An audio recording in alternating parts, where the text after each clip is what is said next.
Hello बच्चों, स्वागत है आपका अपने चैनल डिफेंस ट्यूटर में। आज की इस वीडियो में आपको बताने वाले हैं इंडियन नेवी एसएसआर और डबल ए के लिए कुछ इंपॉर्टेंट महत्वपूर्ण बातें। और यहाँ पे हम आपको यह भी बताएंगे कि कैसे आप फॉर्म को फिलअप करें, किस तरीके से आपको फॉर्म को फिलअप करें ताकि आपके मिस्टेक्स अवॉइड हो सके। बहुत सारे बच्चों ने फॉर्म फिलअप कर दिया होगा और कुछ बच्चे ने अभी तक फॉर्म फिलअप नहीं किया होगा, तो इस इन्फॉर्मेशन के बाद अब आपको गलतियां नहीं करनी है, क्योंकि कुछ बच्चे ने जल्दबाजी करके फॉर्म फिलअप कर दिया और आपको बहुत सारी गलतियां उन्होंने कर दी। बहुत सारे बच्चे कमेंट में हमें बताया कि सर ऐसा हमने किया है, इसको कैसे ठीक करेंगे। तो देखिए, बीच में ठीक करने का कोई प्रोसेस नहीं होता है, कैसे क्या होता है इन सभी चीज़ों को हम आपको बताएंगे। तो वीडियो पे पूरा बने रहिएगा, पूरा कंप्लीट वॉच कीजिएगा, आपके सारे डाउट यहाँ पे क्लियर हो जाएंगे। इसके बाद आप अगर फॉर्म भरते हैं तो आपको कोई प्रॉब्लम नहीं होगा। बहुत सारे बच्चों का ये भी कहना था कि सर हम 2 पोस्ट के लिए अप्लाई कर सकते हैं, यानी एसएसआर और डबल ए दोनों के लिए अप्लाई कर सकते हैं या फिर नहीं।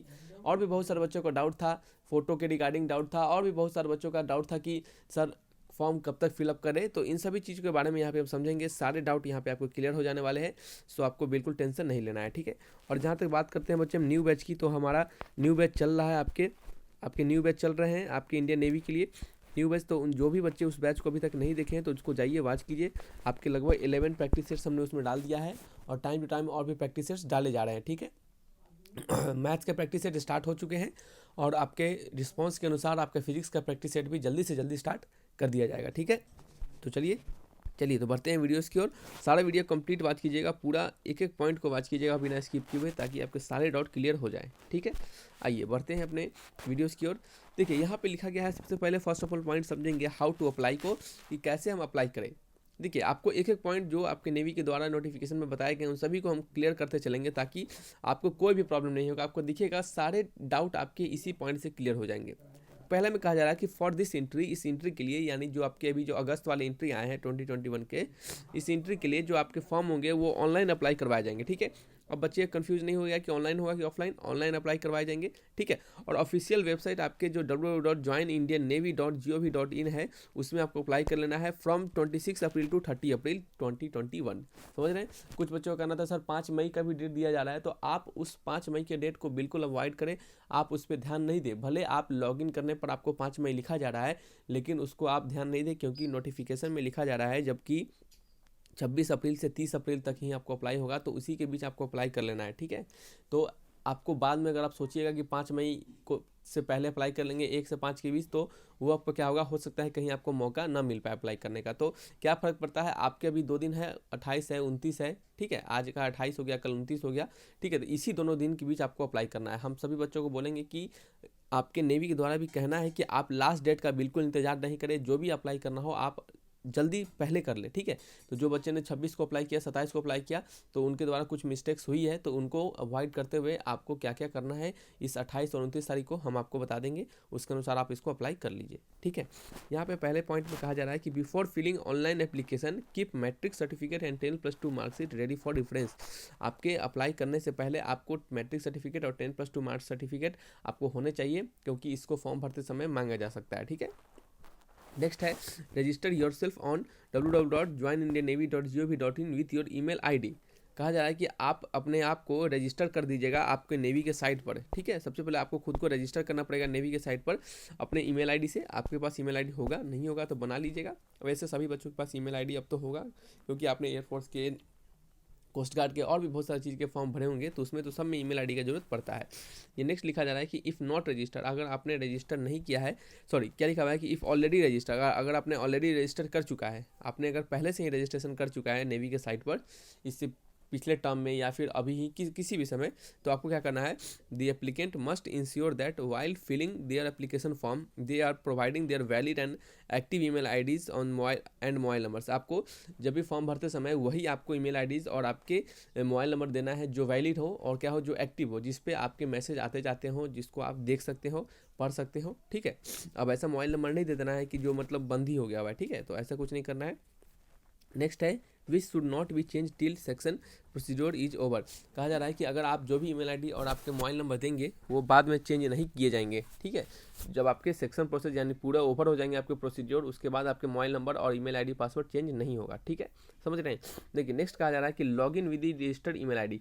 आपने अगर लॉगिन कर लिया, अगर आपने रजिस्टर कर लिया है तो अब आपको लॉगिन सेक्शन में जाना है, ठीक है। लॉगिन सेक्शन में जाके आपको रजिस्टर्ड ईमेल आईडी को डालना है और अपने पासवर्ड को डालना है और आपका एक पेज खुल जाएगा, ठीक है। जैसे ही एक पेज खुलेगा वहाँ पे इसके साइड में आपको यहाँ पे करंट अपॉर्चुनिटी इस तरह करके बहुत सारे ऑप्शन होंगे। यहाँ पे करंट अपॉर्चुनिटी का ऑप्शन होगा तो आपको करंट अपॉर्चुनिटी पे टिपना है, ठीक है। और आपको क्या करना है, वहाँ पे अप्लाई बटन लिखा होगा, 2 पोस्ट के लिए SSR और आपका AA 2 पोस्ट के लिए होगा। तो आपको जिस पोस्ट के लिए आपको भरना है उस पोस्ट पे क्लिक करना है, ठीक है।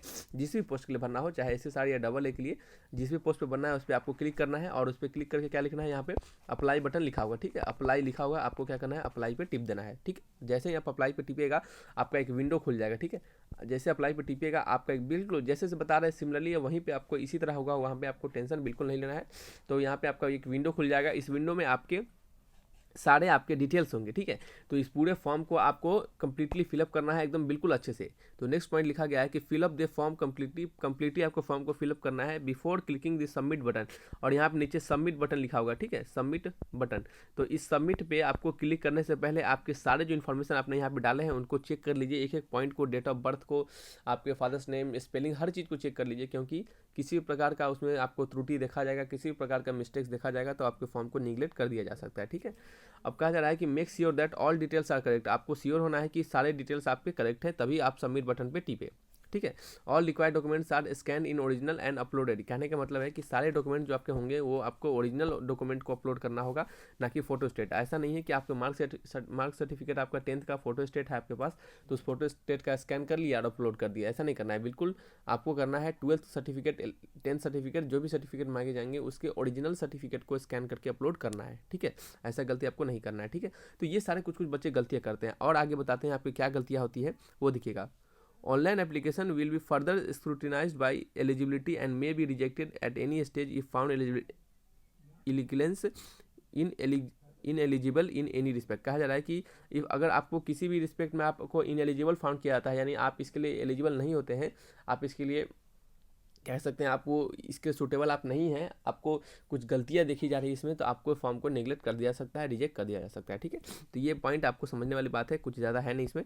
नेक्स्ट देखिएगा, इसको समझिएगा क्योंकि गलतियां यहीं पे होती है। बहुत सारे बच्चों का मैसेज आया था हमारा कि सर हमारा फॉर्म में जो हमारा फोटो था उसमें क्या हो गया था, बैकग्राउंड हमने वाइट डाल दिया है, ब्लैक डाल दिया है, तो अब हम क्या कर सकते हैं, चेंज कर सकते हैं कि नहीं चेंज कर सकते हैं। तो देखिएगा यहाँ पे एकदम लिखा हुआ है कि फोटोग्राफ जो आपको डालना है, ध्यानपूर्वक सुनिएगा, जो फोटोग्राफ्स आपको डालने हैं वो अपलोडेड करने हैं कैसे कलर में, ब्लू बैकग्राउंड में। कैसे बैकग्राउंड में, ब्लू बैकग्राउंड में आपको फोटोग्राफ अपलोड करने हैं, बिल्कुल फोटोग्राफ को ब्लू बैकग्राउंड में अपलोड करने हैं। अगर आप ब्लू बैकग्राउंड में फोटोग्राफ अपलोड नहीं करते हैं तो हो सकता है कि ये भी आपका फॉर्म रिजेक्शन का कारण बन सके, ठीक है। तो आपको हमेशा याद रखिएगा ब्लू बैकग्राउंड में फोटोग्राफ आपको अपलोड करने हैं। एक बच्चे ने बोला था कि सर हमारा ब्लैक बैकग्राउंड में हो गया है अपलोड, तो देखिए आपके लिए हम बात बताएंगे कि वहाँ पर भी हमने आपको अप्लाई वहाँ पे भी हमने आपको रिप्लाई दिया था। यहाँ पे भी आपको बताएंगे कि अगर आपके फॉर्म आपके अगर मिस्टेक्स को, जो भी आपके मिस्टेक्स हुए हैं उसको दोबारा अगर करेक्शन का आता है, दोबारा करेक्शन का डेट अगर दिया जाता है तो उस करेक्शन डेट में अगर आपके फॉर्म, हो सकता है कि नेवी के द्वारा करेक्शन डेट दिया जाए, नहीं भी दिया जा सकता है। अगर आपको जैसे ही डेट दिया जाएगा करेक्शन का तो उस करेक्शन डेट में आपको अगर फॉर्म का जो फोटो है अगर उसको करेक्शन का भी बात कहा जाता है तो आप अपने फ़ोटो को चेंज कर सकते हैं, ठीक है। अगर आपने फ़ोटो को डाल दिया है, अगर करेक्शन का नहीं दिया जा रहा है तो आप उसमें कोई चेंजिंग नहीं कर सकते, कुछ भी चेंज नहीं कर सकते, समझ रहे हैं, एक पॉइंट भी चेंज नहीं कर सकते हैं। लेकिन अगर करेक्शन डेट आता है, करेक्शन डेट में अगर कह दिया जाए कि हाँ आप फ़ोटो के भी करेक्शन कर सकते हैं, फ़ोटो में भी अगर प्रॉब्लम है तो करेक्ट कर सकते हैं उसको, तभी आप इसको करने के लिए एलिजिबल होंगे या फिर तभी इसको आप कर पाएंगे, ठीक है। तो ये आपके कह सकते हैं कि आपका वो समझ सकते हैं भाग्य, एक तरह से लक आपका, कि अगर करेक्शन का डेट आता है, करेक्शन देने के लिए कहा जाता है नेवी के द्वारा, तो आप तभी आप ऐसा कीजिएगा, नहीं तो नहीं कर पाइएगा, ठीक है। चलिए सारे डाउट क्लियर हो गए आपके, अब गलती हो गई है तो हो गई है, ठीक है। अब चलिए नेक्स्ट बात करनी है इंपॉर्टेंट इन्फॉर्मेशन के बारे में। कुछ इंपॉर्टेंट जानकारियां हैं जो कि आपको जानने हैं। यहाँ पे कहा जा रहा है कि मोबाइल फोन्स और any other communication devices are not allowed inside the examination premises. ये तो सभी को पता है कि मोबाइल फ़ोन और आपके क्या कहता है, आपके मोबाइल फ़ोन और कोई भी इलेक्ट्रॉनिक डिवाइस आपको लेके नहीं जाना है, ठीक है, नहीं तो आपको क्या होगा, कैंडिडेचर कैंसिल कर दिया जाएगा। ठीक है, और फ्यूचर में एग्जामिनेशन भी नहीं देने दिया जाएगा। नेक्स्ट पॉइंट है, इसमें कुछ अच्छे पॉइंट है, उसको आपको समझना है। देखिए क्या लिखा जा रहा है, candidates are strong advice to apply online well in time without waiting for the last date of online submission in for online application. कहा जा रहा है कि आपका जो स्टूडेंट्स होंगे वो लास्ट डेट का इंतजार नहीं करना है। यही बात हम आपको बताना चाह रहे थे कि बच्चों ने कहा था कि सर हम कब तक अप्लाई करें, बाद में अप्लाई कर सकते हैं कि नहीं, तो क्या फ़र्क पड़ता है, आप जल्दी अप्लाई कर लीजिए 28-29। देखिए आपको जब यही करना है, आपको नेवी में जाना है, आपको डिफेंस में जाना है, जब आपको यही काम है तो आपको दूसरा काम है क्या, पढ़ना है और अप्लाई कर लीजिए, फिर पढ़ते रहिए अपना। ठीक है, तो इस काम में भी अब देरी करना कोई मतलब नहीं बनता है। ठीक है, तो यहाँ पे आपको क्या करना है कि जैसे ही आपको फॉर्म आए, अब आपके पास 26 को फॉर्म आया था, 30 तक डेट इसमें कहा जा रहा है आपके नोटिफिकेशन में, तो 26 से जो आपका 27 है, ठीक है, ये दोनों दिन आपको स्टार्टिंग के 2 दिन नहीं कीजिए, वही ठीक है। क्यों नहीं कीजिए, क्योंकि आपको देखना भी तो पड़ता है ना कि हाँ क्या उसमें पूरा इन्फॉर्मेशन देख लेते हैं, यूट्यूब से देख लेते हैं, खुद से देख लेते हैं, सारे चीज़ इन्फॉर्मेशन करेक्ट ले लेते हैं, फिर हम क्या करते हैं, आपको फॉर्म भरते हैं। तो अब देखिए 28 बच गया, 29 बच गया। ठीक है, अब ये दोनों दिन आप फॉर्म ने फिलअप नहीं किया, आप इस दोनों दिन आपको फॉर्म फिलअप कर देना है, और एक डेट बच गया 30 को भी नो डाउट आप फॉर्म फिलअप कर सकते हैं, लेकिन ये आपको एक्स्ट्रा में रखिए, जब आपको मजबूरी में जब इसमें आप नहीं कर पाएँ, ठीक है, तब आप क्या कीजिए, इसमें फॉर्म फिलअप कीजिए, लेकिन कोशिश कीजिए कि इसी दोनों दिन आप फॉर्म फिलअप कर ले। ठीक है, तो 28 और 29 2 दिन बच गए, ये आपके इंपॉर्टेंट दिन हो गए, बीच के दिन हो गए, जो कि आपको फॉर्म फिलअप करने हैं। और नेवी के द्वारा कहा जा रहा है कि लास्ट डेट का बिल्कुल आप इंतजार नहीं करें। हो सकता है लास्ट डेट के दिन आपका साइट क्रैश हो जाए, कुछ भी हो सकता है, समझ रहे हैं, ये आपका ऑनलाइन चीज़ है, तो साइट क्रैश हो सकता है, तो आपको वहाँ पर क्या होगा, गड़बड़ी हो जाएगा। सो आपको ऐसा नहीं करना है, बीच में अप्लाई करना है। ठीक है, बीच में अप्लाई कर लेना है। नेक्स्ट है कि no candidate should misbehave in any manner और create disorderly scene in examination premises. कहा जा रहा है ये सब छोटी छोटी बातें हैं, एग्जामिनेशन प्रेमिसेस में आपको एग्जामिनेशन हॉल में कभी कुछ गलतियां नहीं करनी है, कोई आपको डिसिप्लिनरी जो इनडिसिप्लिनरी एक्शन हो ऐसा कुछ नहीं लेना है। ठीक है, जो कि क्या होगा, इससे क्या होगा, आपका फ्यूचर रेफरेंस में आपको एग्जामिनेशन भी नहीं देने दिया जाएगा और आपका कैंडिडेचर कैंसिल किया जाएगा। ठीक है, नेक्स्ट है कि candidate should avoid submitting multiple application. देखिए यहाँ पे आपके सारे डाउट क्लियर हो जाते हैं कि सर बच्चे ने पूछा था कि सर SSR और AA दोनों के लिए फॉर्म फिलअप कर सकते हैं या फिर नहीं कर सकते। तो देखिए यहाँ पे लिखा गया है डायरेक्टली, देखिए ऐसा नहीं कहा गया कि आप दोनों के लिए फॉर्म फिलअप नहीं कर सकते, लेकिन यहाँ पे लिखा गया है, इसका मतलब यही बनता है कि candidate should avoid submitting multiple application. Candidate जो होंगे वो मल्टीपल एप्लीकेशन बिल्कुल नहीं भरेंगे। ठीक है, यहाँ पे लिखा गया है कैंडिडेट शुड अवॉइड करना है, आपको छोड़ना है, मल्टीपल एप्लीकेशन आपको बिल्कुल नहीं भरना है। ठीक है, अगर आप मल्टीपल एप्लीकेशन भरते हैं तो आपको क्या होगा, नेक्स्ट लिखा जा रहा है if more than 1 application is received from candidate his candidature will be consider. अगर एक से ज़्यादा एप्लीकेशन आप भरते हैं तो आपका कैंडिडेचर कैंसिल कर दिया जाएगा। ठीक है, तो आपको या तो आप SSR के लिए अप्लाई कीजिए या तो AA के लिए अप्लाई कीजिए, किसी एक के लिए ही अप्लाई कर सकते हैं, दोनों के लिए नहीं कर सकते। ठीक है, नेक्स्ट है the decision of Indian Navy as to eligible otherwise of candidate admission in written examination test and PFT shall be final. कहा जाए सिंपली आपको एलिजिबल होना चाहिए, आप दोनों के लिए, आपको रिटेन टेस्ट के लिए भी और PFT के लिए भी। ठीक है, तो ये छोड़िए, ये कोई ज़्यादा इंपॉर्टेंट पॉइंट नहीं है। ठीक है, यहाँ पे नेक्स्ट है कि रॉन्ग इन्फॉर्मेशन अबाउट डोमिसाइल। अब डोमिसाइल अगर मांगा जाता है तो आपको उसके रिगार्डिंग रॉन्ग इन्फॉर्मेशन आपको नहीं देने। ठीक है, आप जिस स्टेट के निवासी है पर्टिकुलर वहाँ पे रहते हैं आप, तो उसका डोमिसाइल आपको देना है। ठीक है, डोमिसाइल सर्टिफिकेट आप वो बताता है कि जैसे आप इस स्टेट के आवासीय टाइप का होता है ये भी चीज़, जैसे आप इस स्टेट के हैं तो आपको इस स्टेट का डोमिसाइल देना पड़ेगा। ठीक है, तो ये आपको ज़रूरत नहीं पड़ता है उतना, अगर हो सकता है कहीं अगर मांगा जाए तो आप इसको बनवा लीजिएगा। ठीक है, नेक्स्ट देखिएगा, इस पॉइंट को देखिएगा, लास्ट वाला जो पॉइंट है ये इंपॉर्टेंट पॉइंट है। इस पॉइंट में कहा जा रहा है, ये पॉइंट आपका पूरा पॉइंट यहाँ पे जो है, इस पॉइंट में कहा जा रहा है कि it is mandatory to submit a negative RT-PCR laboratory report of COVID-19 from government ICMR credential laboratory by candidate at the time of written examination.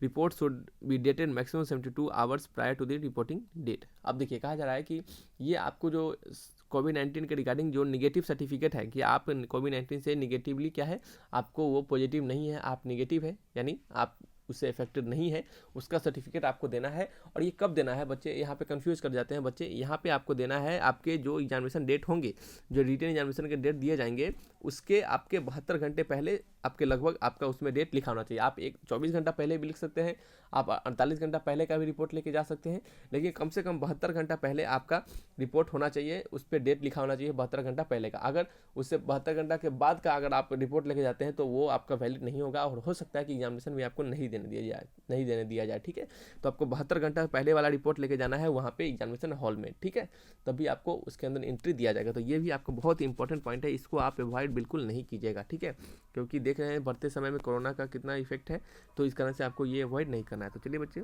सारी इन्फॉर्मेशन, सारे डाउट्स आपके यहाँ पे क्लियर हो चुके हैं। तो इस वीडियो को यहीं तरफ से अगर अच्छा लगा तो लाइक एंड सब्सक्राइब जरूर कीजिए। कोई भी डाउट होता है तो हमें पूछेगा। Thanks for watching my video. तब तक के लिए बाय बाय।